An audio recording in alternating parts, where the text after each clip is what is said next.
Hey everybody, welcome to another episode of More Than You Can Handle. My guest today is my friend, the very funny Bo Ma. Hey Jeremy, good to see you again. Good to see you. Bo, I met you a couple of years ago when you moved to Durham to do a postdoc at Duke hmm University, right? And hmm you came from Chicago, Yeah. if I remember, and that's where you started comedy, right? Yes. And hmm now you moved to Mississippi, southern Mississippi, right? Correct. Yeah. Yeah, I'm so you in are. Hattiesburg, Mississippi now. What's the name of the school you're at? University of Southern Mississippi. And are you? And this is not a postdoc. Are you working as a professor there? Is that? Yeah, not a postdoc anymore, man. I'm making the Heck real yeah, money. dude. Yeah, I'm an assistant professor now. And I do like teaching, doing research, and also I will be starting to like manage my own research group this summer as well. I have two students Nice. who confirmed with me, which is very exciting. Looking forward to it. Yeah, that's great. And Yeah. it's in material science, right? So here it's just polymer science and engineering, which is a Okay. more like narrowed down version. Because if you like talk about material science, there's all kinds of different materials, ceramics, Right. metal, composites, polymers. But here we just focus on polymer materials. Yeah. So, folks, in addition to being a hilarious comedian, Bo is also a brilliant scientist. Um, and That's I'm too much super. credit. You're too nice, Jeremy. Yeah, maybe you're right. Maybe so. I can't understand any of the research you've done, so for all I know, it's all garbage. But I do know you're funny. Let's jump in. Awesome. So Yeah, heck you yeah. did you have any kind of religious or spiritual upbringing? Like, what's your Yeah, background? so I grew up in a family where my parents and my grandma on my dad's side are all Buddhists. So growing up, I got a lot of exposure to Buddhism in general. Hmm. And recently, I think last year, actually, May last year, I just took refuge. I think that's the term, and I just Hmm. officially became a Buddhist myself. So growing up, and this was in China, right? Yes, Where yes, you were in born. China. hmm You didn't consider yourself Buddhist? Well, I guess I never really thought about it from like that kind of official sort of way. Hmm. I just growing up, I always just like um found myself like in agreement with a lot of core values that Buddhism promotes. But I never felt like necessary to just like claim to be a Buddhist. Hmm. Um, but there's kind of like a funny story though. Like when I was a baby, really, just a year and a half or 2 years old, maybe, I would be like super normal during the day, um, but like at night, I would cry all night. Like I was a celebrity in our neighborhood. Like our neighbors know like that baby is just really loud. But but during the day, like I'm just super normal. It's just like any normal baby, normal toddler you would expect. But so it really like bothered my parents, and they tried to figure out what was going on, like what's wrong with our kid, and they couldn't figure out anything. Like they've visited doctors and whatnot, um, and eventually a family friend introduced my parents to Buddhism, and they started practicing uh, like rituals or like meditation prayers, those kind of things. And I just became normal, or like I went back to my normal self. Um, Like you started so sleeping at night? yeah, I started sleeping at night and still as a normal kid during the day. Uh-huh. Um, so I guess it's like if you're like a spiritual person, if you tend to believe in spirituality or religion, it's a story where you would say like, oh, that's really cool. Like this kid probably introduced her parents to Buddhism, because Mm. like they started practicing Buddhism because of her not being a Because they good were so kid. desperate for something. Right, yeah, they needed some solution to this. Uh-huh. But Yeah. also like if you're a non-believer or if you are like rational or whatever, like you might just say like that's just something kids grow out of. Like just Hmm. because some time had passed and they, just the kid just went back to normal again, just on her own. There's nothing supernatural or whatever about it. It's just a So I coincidence. guess exactly, just a Yeah. coincidence. It really Mm. just it's up to you and to choose whether you want to believe in this or not. Hmm. So I guess when I was a kid, part of or like when I was growing up, part of it was like, do I believe this is a coincidence or there's something else? I Hmm. think that's probably another reason why I just like didn't commit myself to this like religious thing. And what did it look like when your parents converted or started practicing? Like, would they meditate at the house or would y'all go to a temple regularly? Or like what changed? Do you remember? Yeah, so they had we would go to temples regularly, mostly just twice a month, I think. And they also had like a Buddha statue at home, like to which they would like pray to usually in the morning, and they would light incense and say prayers. So it's all very like it's almost like a routine. That's how Mm-hmm. it seemed to me as a kid. Mm-hmm. And I would just as a kid, I would also just copy what the adults were doing. Right, I would do the same Yeah. thing. Yeah, So they would but try to include you, like you would meditate uh, and pray, or they never really forced me to do yeah. it. It's just something that I just naturally picked up. Mm. Because it's just like as a kid, you just idolize your parents and you just Sure. like copy whatever they do. So, how popular was Buddhism in the community you grew up in? Like, were you surrounded by a lot of other Buddhist families? Um, Not a whole lot, Hmm. and even even these days, it's kind of Buddhism in China is kind of interesting because a lot of people say that they are Buddhists or they believe in Buddhism, but for their own personal gain. It's not a really religious belief for them. It's more like, oh, I want to get a good job. I want to get promoted at my job. I want my kids to go to good schools. So there's always this kind of needs that they would want someone or something to answer. So those people would like go to temples and say prayers and like do rituals and all that. But um, So, kind of the way a lot of Americans use Christianity. I I guess. Oh, for sure. Yeah. Yeah. I mean, basically, if you want to, especially in the South, but really throughout the Hmm. United States, I think it's Christianity has been used as a way of branding or marketing yourself as the right type of person for the job. I mean, I don't think we've ever had a president who wasn't a Christian. Oh, really? I did not know Yeah, that. Wow. yeah. So that's interesting. I didn't realize that's how Buddhism functions for some people in China. It's Yeah, just kind it's of like a almost like a social superstition. status thing. Yeah, it's a social status, Yeah, yeah. and people don't necessarily practice Buddhism, Right. but it's more like just whenever you're in need, you go to the temple and ask for something. Yeah. Oh, again, I think that's how a lot of Americans use Christianity. It's in times of Nice. crisis. You don't go to church until times of crisis, and you need something, Right, or right. you just go on the high holiday, like you just go on Easter Sunday and maybe Christmas. What about during your teenage years? Did your relation to your family's practices change from when you were a child, or was it still just kind of something you observed and didn't really identify with? Hmm.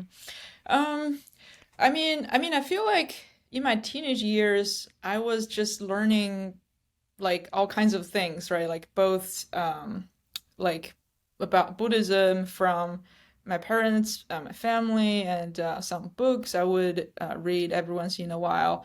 And also, I was learning about science in school. Hmm. So it's just like very different perspectives. But I never really I don't think I never really drew the line saying that, oh, I only believe in science or I only believe in Buddhism or like whatever religion.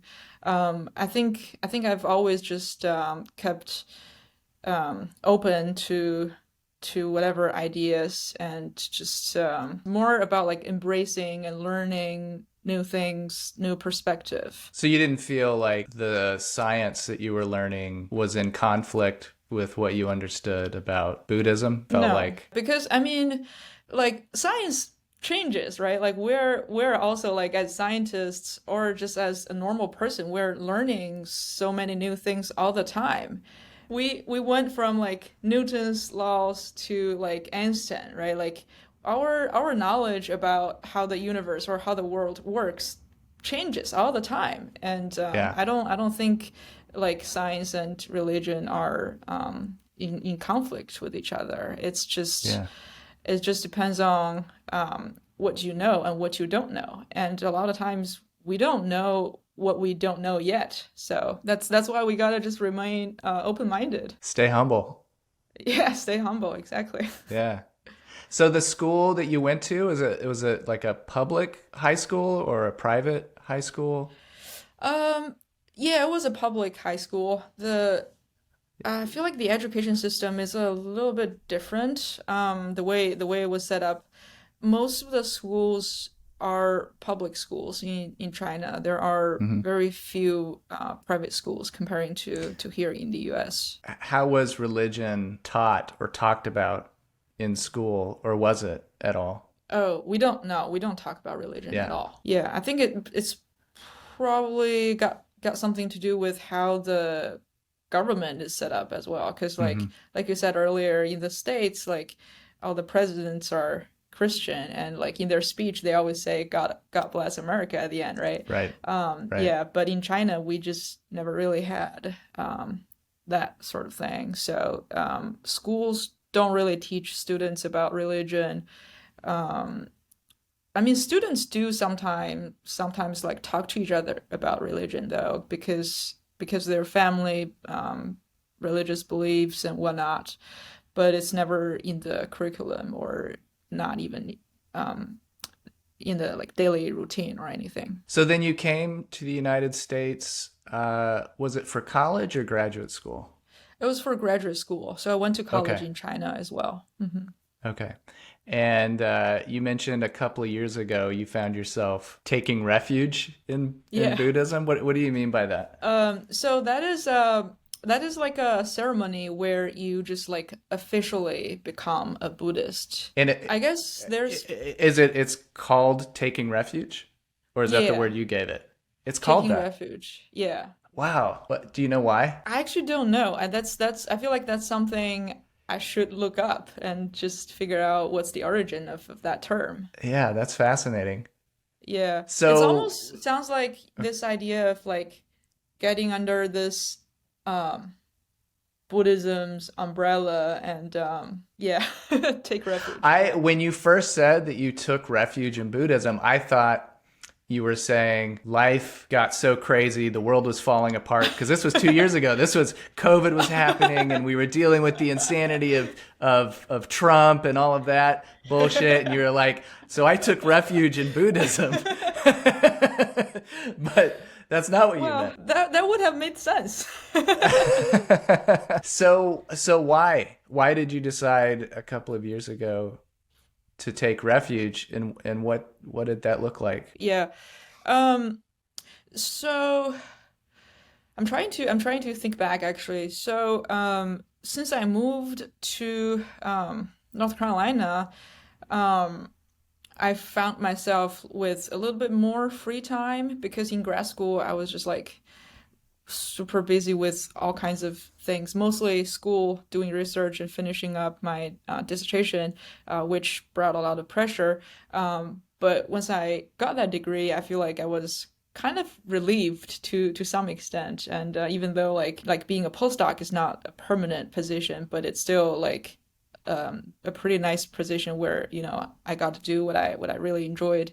So I found myself with a little bit more free time, and there had been always this like urge inside me, wanting to find or learn more about Buddhism and to find more of a community. So I did some research online, and I found there's a temple in Raleigh actually, and it's a Chinese Buddhist temple. So I reached out and I just like stopped by one day and talked to some people there, got to meet some people, and I just kept going. So Can I ask you a yeah. question? When Mhm. you say a Chinese Buddhist temple, is that a particular like tradition in Buddhism, Chinese Buddhism, or do you mean it's this particular temple is mostly visited by Chinese people or Chinese speaking people, or what do you mean by that? Oh, so I mean, that's a great question, Jeremy. I mean, now we gotta talk about a little bit about like the history of Buddhism. So it started in India, right? And then Hmm. it basically like got to different countries like China, Thailand, Sri Lanka, and and the temple I go to was like or like I guess the headquarter was founded by someone who was born in China and later traveled to Taiwan. So he founded the temple in Taiwan, and the temple or like the headquarter now just like grew really a lot, and then they started like founding even more temples all over the world. So that one was like founded by someone who was from China originally, and also it's also being visited by mostly Chinese people or Chinese speaking people. And so you started going there and with the intention of taking refuge, or were you just kind of No, exploring when you first started? No? Okay. yeah, I was just really wanted a community and wanted to Yeah. learn more about Buddhism. Because even though when I was a kid, I got a lot of exposure to it, but I never really learned Buddhism like in a systematic way. And as someone in academia, I love learning. I love taking classes. So it was just my way of like trying to learn more about Buddhism in general. So did the temple like offer classes on the tenets of Buddhism? Yeah, they offer Yeah. classes, and they also like do the weekly service. It's usually Sunday mornings.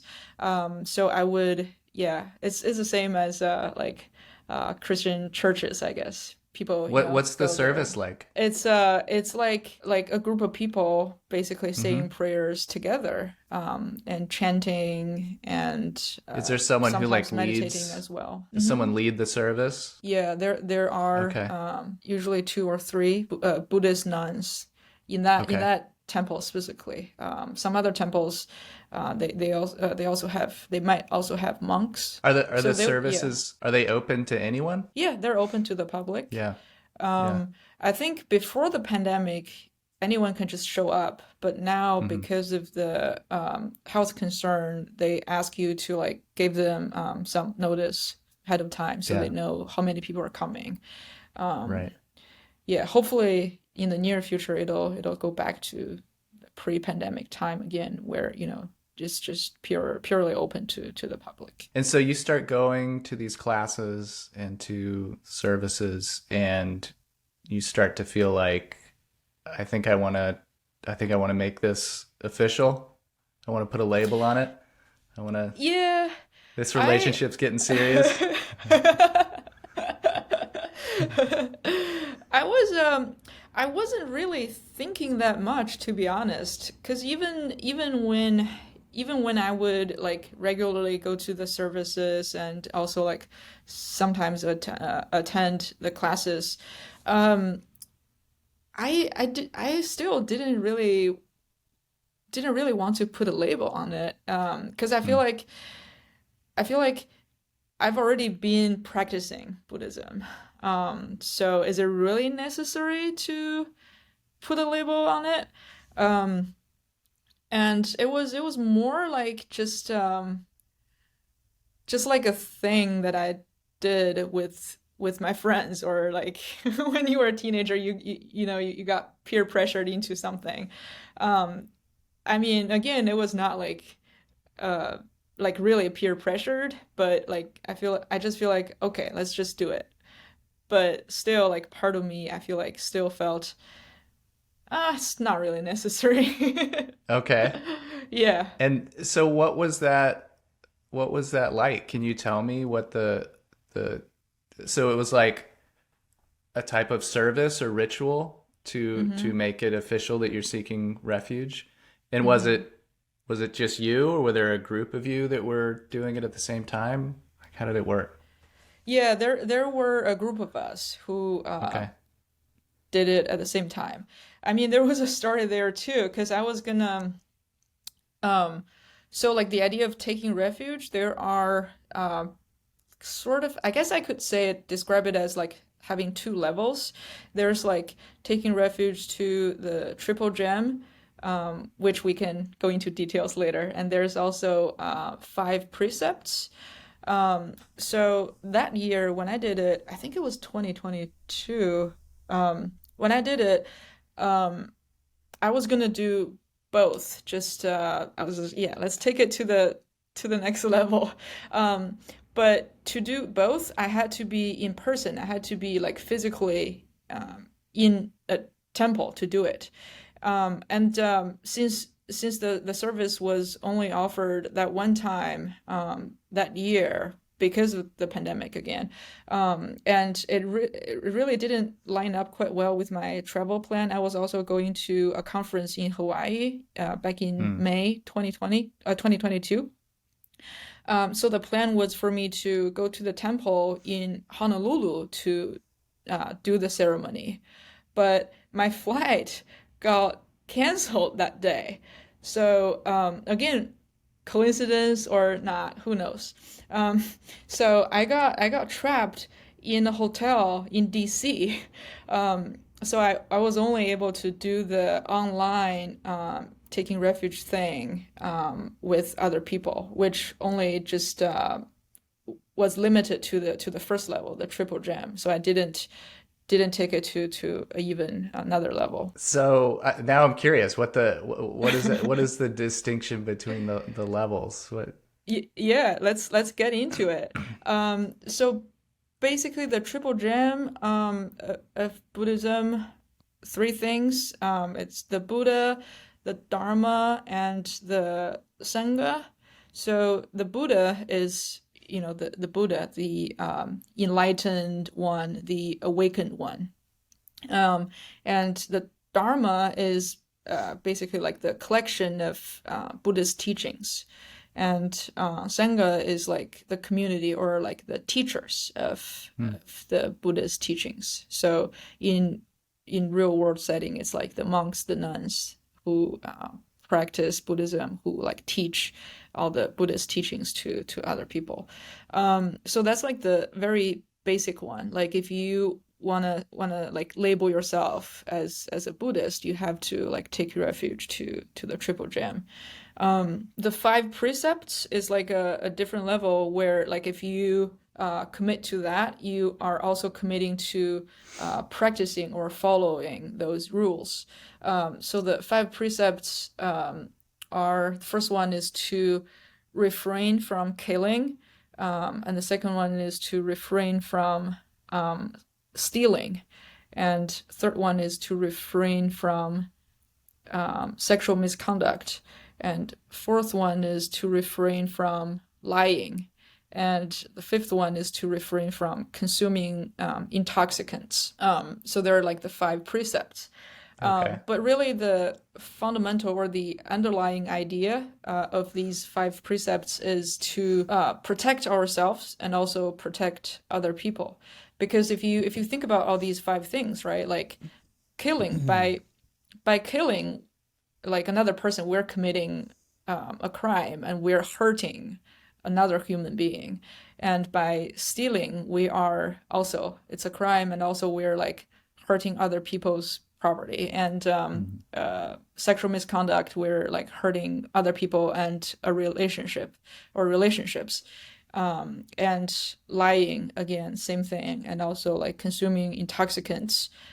People do stupid things when they're not their conscious self. So it's really about protecting yourself and protecting other people.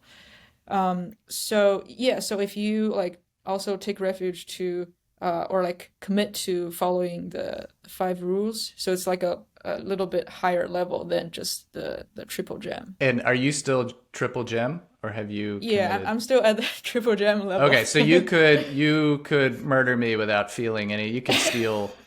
You could drink. You can fuck. You can do all the stuff. I mean, hey, I And was ready to. I was ready to just commit to both, but I couldn't. My flight got canceled. yeah. Blame it on the flight. But then there's also So, like different okay. levels. Oh, sorry, I cut you off there. No, go ahead. Yeah. I was just gonna say there are also like different levels within the five precepts, because if you think about like refrain from killing, like the like not killing any other human beings is probably the most basic level, right? There are like also other Buddhists who would like also refrain from killing or hurting other any other lives like animals. Mm. So like being vegetarian is also part of that. So you and I, we're both like really morally superior. Oh, because we're vegetarians? Yeah, yeah, because it's like even a higher level of like not killing, not hurting any other lives, Yeah, right? I have to say, what level I am depends on the day.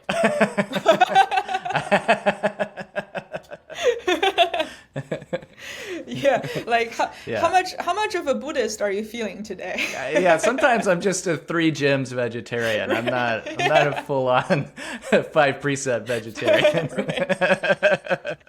Yeah. So, are you still planning to commit to the five precepts and make that I mean, official? I don't know. It really depends on if there's like opportunity for me to do so, right? But Yeah, how many also how many Buddhist temples are in Hattiesburg, Mississippi? zero. Oh, really? Yeah, yeah, I don't No. think there's any. No, seriously, I Yeah. don't think, yeah, I Yeah. don't even think there's any in Mississippi overall. There might be like Buddhist temple from like other origins, other countries maybe, because there's Okay.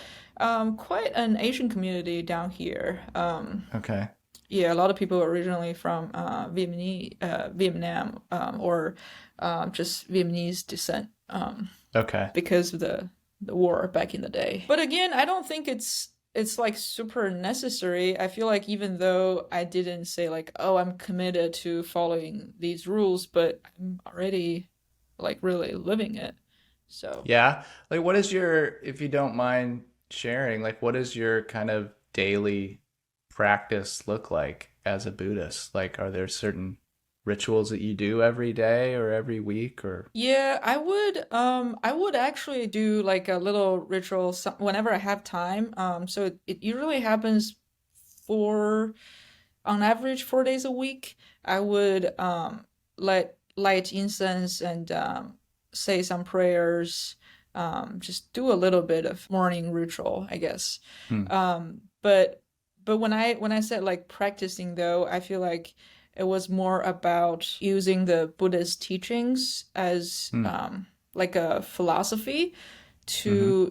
to lead you to basically like live your life. Yeah, like the founder of the temple that I used to go to in Raleigh, unfortunately he like passed away a couple months ago. but he would like interpret Buddhism as like a philosophy to really teach people how to live their life and how to like Hmm. connect with other people, how to interact, like everyday stuff. Yeah. I find myself relate to that a little bit more instead of just following like a morning routine or say Hmm. prayers and whatnot. I think using that as a philosophy is more practical in a way. There's Yeah, like that makes sense. I mean, do you see the rituals as a means to maybe helping you live out the philosophy more in your daily life, or as a way to remind you and give you time to reflect? I'm just thinking in terms of like Christian practices. I mean, I don't know if I'm a Christian anymore, but as someone who was raised Christian, ideally, the practices of listening to sermons or whatever, the whole Mhm. point is that they help you live out a Christian way of life in your Mhm. everyday interactions with the world, Mhm. you know?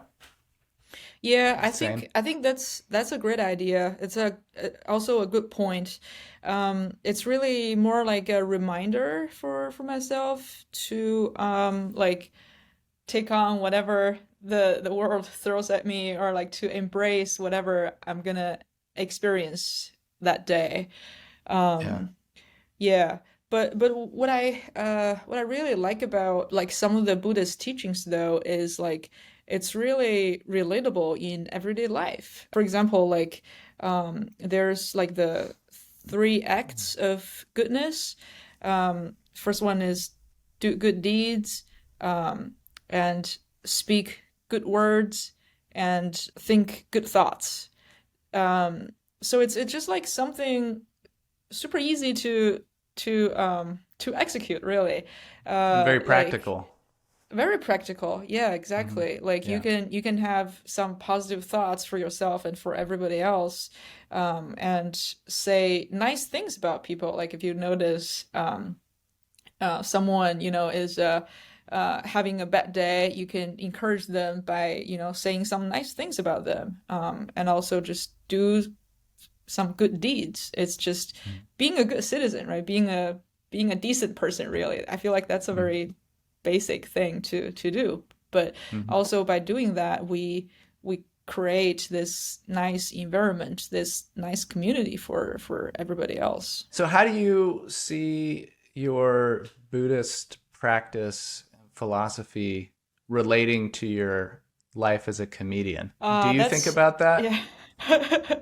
That's a really good question. I don't think I talk about my religion or Buddhist teachings at all in my comedy. I mean, I Hmm. wish I talked about it more. But I feel like it's really because I feel like the thing I love about comedy is that it provides this platform where I get to like connect with people. I get to convey some message. But I think I see Buddhism as a very, very serious topic, and I don't want like any of the stuff that I say on stage to mislead anybody's perception of Buddhism. That would be like the worst thing I would want. I don't want someone Hmm. like after a show or a mic and be like, oh, that comedian said something about Buddhism, ha ha ha, and then they like still like have this wrong interpretation of Buddhism. I think that's what I'm a little bit like afraid of. Yeah. But do you think being a Buddhist informs how you go about being a comedian? Like, even if you don't talk about it from Hmm. stage, do you see any relation between how you conduct yourself as a comedian, whether that be um, how you go about observing the world for jokes, or the Hmm. types of jokes or the types of subjects you're willing to talk about and the way you talk about them, how you are present on stage, your stage persona? Like, do you feel like, because I'm thinking there's actually a great, one of the few books on stand up that I actually think is Hmm. good is called Zen and the Art of Stand Up Comedy. Have you read it? I haven't heard of it. Okay, I think the guy's last name is Markey. I'll have to look it up, but he talks a lot about how he I think also started practicing Zen Buddhism as an adult, and he's just kind of noticed some ways that his practice of comedy intersects with Buddhism. And I'm trying to think of some example. I know he has a great piece on how the best stand-up comedy is people who are being fully present to the moment and vulnerable on stage. And he kind of ties that into kind of his understanding of Buddhist philosophy. So anyway, I was just curious if you had any thoughts about how you practice comedy. Not so much what you say, but how you actually carry yourself. Yeah, to be honest, I haven't really thought about this until this moment, but what you said about that guy, Marky, yeah, I find that relatable, because I think one of the Buddhist teachings is to like make positive connections, build affinity with other people. And I see comedy as an approach to achieving that, right? Because like on stage, you get to share your point of view. You get to share like your thoughts on certain things with other people, and I mean, we as comedians, we get to choose whatever opinions we wanna share with our audience, right? Either like positive or negative. So it's really up to you to choose that. And I would like to think that at least part of my comedy material is on the positive side. And I want people to like leave the show feeling good, or like feeling like they learned a little bit about something. But I never Yeah, really related that to my like Buddhism experience or yeah. practices. Yeah. I recently watched for the second time the documentary on Gary Shandling. Are you familiar with this? I think it's called The No. Zen of Gary Shandling. He was a comedian. He was very big in like I think the 80s and 90s. He started as a stand-up and then got into television, and he had a show called The Gary Shandling Show. Brilliant comedian, Jewish comedian who embraced Buddhism later in life. And he really saw stand-up comedy for him as a journey of self-understanding and like really getting to understand himself more fully, and learning how to be again present and vulnerable to people on stage. And so he, similar to Marky, saw what he was doing as, a type of, or at least in line with his Buddhist practice, which in fact, it was seeing that documentary that really got me thinking about trying to do a podcast like this and talk to comedians about what the relation is between their spirituality and comedy. So yeah, that's at least two places where Yeah. I recently encountered people, finding these resonances between Buddhism and the practice of comedy.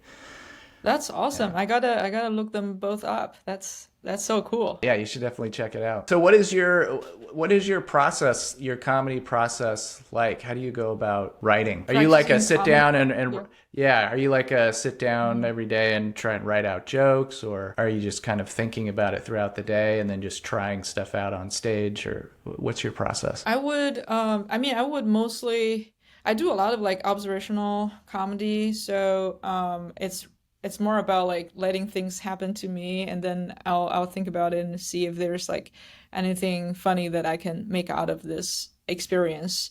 So if I see, or if I experience something, I would jot it down, and then like towards the end of the day, I might like just expand it or write down a couple of sentences, and later on expand it into a little bit longer bit. I haven't.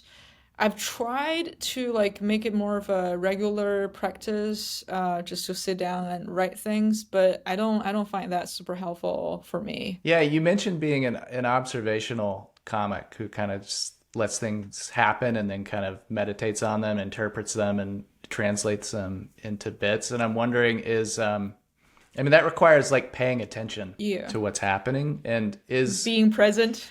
is being, well, I'm curious, Yeah. like in your understanding of Buddhism, I mean, is attention and presence, is that like an important practice? Yeah, like being present, right? That's like the probably one of the biggest thing Hmm.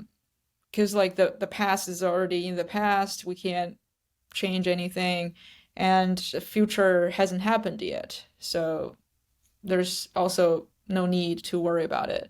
So being Yeah. present is like the best thing one can do. But it's also like so hard though, especially like with all the stress, the anxiety everybody is experiencing these days. It's just nearly impossible. But I feel like that's what meditations are for, just Hmm. for us to ground ourselves and to be present again. How do you think about death? And as a Buddhist, what does death mean to you? I mean, yeah, I gotta make this clear. This is my thoughts, right? It's not like from Right. really Buddhist teachings. Right. Yeah, I feel like death is from the definition or from what we've been told, it's like it's the end of our life. It's the end of something, but at the same time, it's probably also the beginning of something else. It depends on how you look at time or how you think about time. If Hmm. like, do you think it's linear? If it's linear, it's probably like the end and the beginning. But if it's not linear, if it's a circular shape. It could be just a timestamp um, Hmm. along the way. I mean, I feel like our body dies, but there's gotta be something else, right? Like soul, spirit, or whatever. Yeah, you think so? I think so. I mean, it's just currently our scientific understanding doesn't really tell us much yet, but that doesn't mean that it doesn't exist or it's not true, right? I mean, when we talk about death, we also talk about life, right? Like, I think when you ask that question, like about death, that also made me think about life. Like how do I or what is the best way to live our life. And I feel like for me, life is about like experiencing and just embracing and learning new things, learning new cultures, and connecting with different people and building a sense of community and elevating each other. Hmm. And I feel like if I feel like if we live life in that kind of way, death isn't really that big of a deal anymore. Hmm. It's like,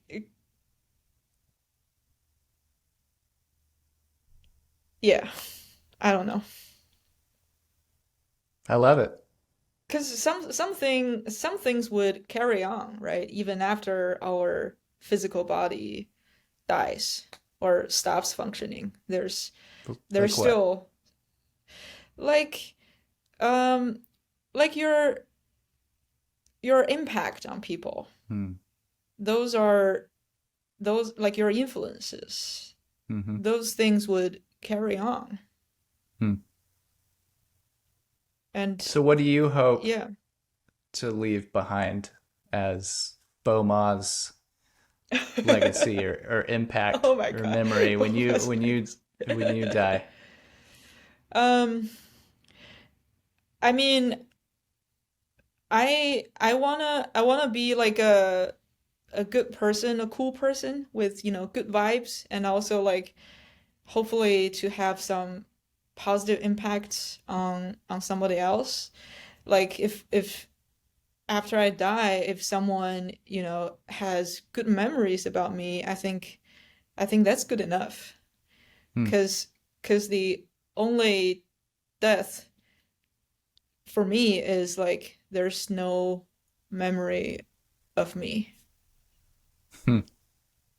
And I mean that's also what really motivated me to be an educator because I feel like as an educator I get to you know like interact with students and just so many people in general, like people in the public, in the community. Like I get to interact with them, and hopefully through through that process, I get to have some positive impacts on some people. And I think that's just like a really nice motivation. And I mean the same thing for Was that comedy, any? right? Yeah, I was gonna Yeah. ask. Yeah, Hmm. yeah.